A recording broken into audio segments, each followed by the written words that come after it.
अस्सलाम वालेकुम। कैसे हैं आप लोग? ठीक है। अच्छा, मैं इस वीडियो में आपको बता रहा हूँ कि तलाक तलाक का तरीका क्या है। मैं क्या बता रहा हूँ, आप लोग खुद मुसलमान हैं, आप लोग खुद पता कर सकते हैं, लेकिन फिर भी ये बता रहा हूँ कि पता कैसे करना है। सबसे पहले तो ये कि हमें यहाँ तक कि अपने अल्लाह न करे वालिदैन दुनिया से रुखसत कर जाते हैं कोई रिश्तेदार, तो उसका नमाज जनाजा भी हमें खुद पढ़ाना चाहिए। अब बात आ रही है बहुत सारे छोटी छोटी चीज़ें होते हैं, लेकिन जो तलाक का मैटर होता है ना, इस पे बहुत से लोग रुक जाते हैं डिस्कस करने पे, डिस्कस ही नहीं करते। बहुत से जब मैं लेक्चर सुनने जा रहा हूँ इस्लामिक फिलोसफर के, स्कॉलर्स के, तो वो इस चीज़ को अवॉइड कर देते हैं आम तकरीबात में, क्योंकि कहते हैं सेंसिटिव मैटर है। अलग अलग उलमा कराम का अलग अलग कहना है। क्या मतलब कि अब एक बंदा जब मुसलमान होता है वो पागल हो जाता है कि मैं कौन से फिरके में, कौन से ग्रुप में जा रहा हूँ।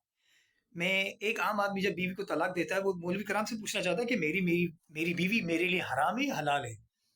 दूसरे को दे देता है तलाक किए बगैर, अब वो उसे हराम कर रही होती है। तो अपनी माँ, अपनी बहनों, अपनी बीवियों को दूसरे से हराम ना करवाएं। तलाक का सही तरीका जो है वो हजरत मोहम्मद मुस्तफ़ा सल्लल्लाहु अलैहि वसल्लम के ज़माने में जो राइज हुआ वही तरीका है, वही चलता आ रहा है। तलाकें तीन थी और तीन हैं। कोई कहता है कि एक साथ, कोई कहता है अलग अलग, कोई कहता है 3 महीने गैप से, कोई कहता है 1 महीने गैप से। सिंपल यही है कि जब मैं आपको, बहुत आसान सी मैं आपको एग्जाम्पल दे रहा हूँ जो आपको बिल्कुल समझ आ जाएगी। जब मैं आपको 3 गोलियां देता हूँ गन में, पिस्टल में, तो आप क्या क्यों देता हूँ? क्योंकि आप उसको एक एक करके यूज करें। इस तरह नहीं कि आप उसको जो है एक ही बार में यूज करके डाल दें। खाना 3 टाइम का होता है, वो आप एक साथ नहीं खाते, तीनों टाइम में अलग अलग टाइमों में खाते हैं। इसी तरीके से खाने के अलावा नमाज 5 वक्त की होती है, एक वक्त में पढ़ लें। जब कोई चीज 3 बार दी है, अलग अलग हिस्सों में दी है, तो जाहिर सी बात है उस चीज का अलग अलग ही अटेम्प्ट होना है। एक कॉमन सेंस है, मैं भी किसी रूलिंग की, कुरान की, अभी किसी हदीस की बात नहीं कर रहा। एक चीज जब 3 बार है तो 3 तरीकों में देंगे, 3 हिस्सों में देंगे। 3 बकरे हलाल कर रहे हैं, कोई चीज कुर्बानी कर रहे हैं, ईद के भी 3 दिन है। क्यों है? ताकि अलग अलग दिनों में अलग अलग जो हम जानवर जो जिबा करें, उसको कुर्बान करें, अगर हमारे पास टाइम नहीं है तो। इसी तरीके से कि आप जो हैं अपना, एक औरत जब तक उसका मर्द मरता नहीं है, तलाक नहीं होती, क्या 3 शादी एक साथ कर सकती है? अब आप कहेंगे मर्द तो कर सकता है, मर्द 4 कर सकता है। मर्द की मैं अभी जो एग्जाम्पल दे रहा हूँ वो 3 के लिहाज से दे रहा हूँ। और खाना 5 टाइम का होता है, वो 3 टाइम का होता है, क्या वो खा सकते हैं? अब तलाक जो 3 बार है, जाहिर सी बात है वो 3 अटेम्प्ट में आपको देनी है, 3 निश्चितों में, यानी अलग अलग 3 निश्चितों में देनी है। अब ख्वाह 3 महीने बाद दे रहे हो, 1 महीने बाद दे रहे हो। सही तरीका ये है कि हेज आने के बाद, जब औरत के हेज आ जाए तो आप उसको दूसरी तलाक देंगे। फिर हेज आ जाए तो भी तीसरी तलाक देंगे। ये भी ख्याल करें जब आपने उसको तलाक दी वो हेज में ना हो, पाक हो। जब आपने उससे हम बिस्तरी किए तो आप उसको तलाक नहीं दे सकते। कैसे दे सकते हैं? आपने उससे हम बिस्तरी किए, इसका मतलब उससे राजी है। तो 1 घंटे बाद, दूसरे दिन, तीसरे दिन आप उसको कैसे तलाक दे सकते हैं? और उसके बाद जो आगे रिजल्ट आना है, आगे क्या पता उसको हेज ना आ रहे हो, क्योंकि डेफिनेटली हो सकता है कि शी विल गेट प्रेग्नेंट। अगर वो एक प्रेग्नेंट मदर हो जाती है तो आप उसको कैसे तलाक दे सकते? नहीं होगी, तलाक राइज ही नहीं होगी उसको। अब आ गई बात कि 3 तलाकों के तरीके। तलाक तो सिर्फ 2 बार है, ये मैं नहीं कह रहा हूँ, ये आपका सूरह बकरा कह रही, कुरान मजीद में। सूरह बकरा को आप जो है आयत नंबर 222 से स्टडी करें, बहुत ईजी है, किसी मुफक्किर की, इस्लामिक स्कॉलर की जरूरत नहीं है, you can study yourself. Translation होती है हर जबान में, आपको मिल सकता है। तलाक 2 बार है, उसके बाद अगली आयतों में आ रहा है कि तलाक 1 बार और, फिर आगे से कर, यानी तीसरी बात है कि फारिग कर दो।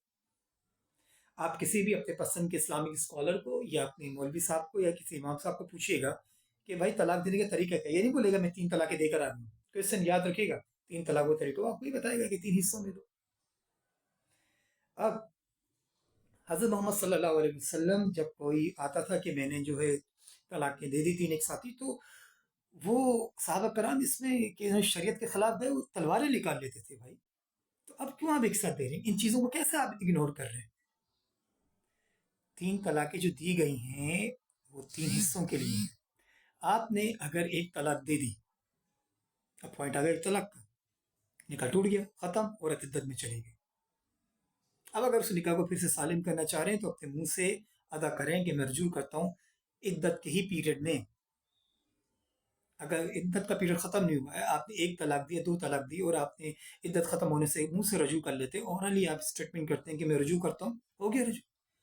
اگر آپ نے عدت کے دوران نہیں، عدت ختم ہونے کے بعد آپ کہتے ہیں کہ بھائی میں نے طلاق دے دی، اور اس کو ابھی تک آپ نے رکھا ہوا ہے، اس سے رجوع نہیں کیا، تو وہ طلاق ہو گئی۔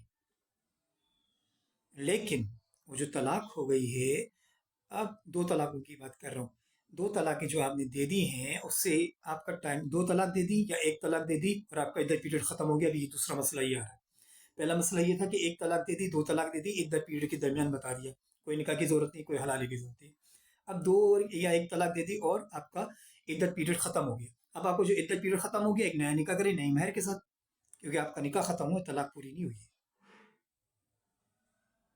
آپ چاہیں تو عدت کے بعد لڑکا لڑکی کا اور شادی بھی کر سکتے ہیں، اور چاہیں تو آپس میں بھی کر سکتے ہیں، نئے مہر کے ساتھ نئی نکاح نام ایک نیا نکاح ہوگا۔ اور اگر تین ہو گئی، نکل گیا ٹائم عدت کا، تب وہ تین طلاقیں رائج ہو گئی، اب آپ کے لیے حرام ہے۔ تو یاد رکھیے گا، آپ اپنی بیوی کا، اپنی بہن کا، اپنی بیٹی کا فیصلہ اپنے دماغ سے، اپنے according to the rules regulation, شریعت کے مطابق کریں، حدیثوں کے مطابق کریں، قرآن کے مطابق کریں، کسی کی بات سن کے نہ کریں، کیونکہ جو وہ فتوے دے رہے ہیں، کسی کے فتوے دینے سے کسی کی بیوی کسی کے لیے حرام نہیں ہو سکتی۔ حرام یہ ہے کہ آپ کی طلاق مکمل نہیں ہوئی اور آپ اس کا جو ہے کسی اور سے نکاح ہو جاتا ہے اور وہ کہیں اور حرام کرتی ہے۔ دعا میں یاد رکھیے گا۔ سمیت خان، ایڈوکیٹ ہائی کورٹ۔ السلام علیکم۔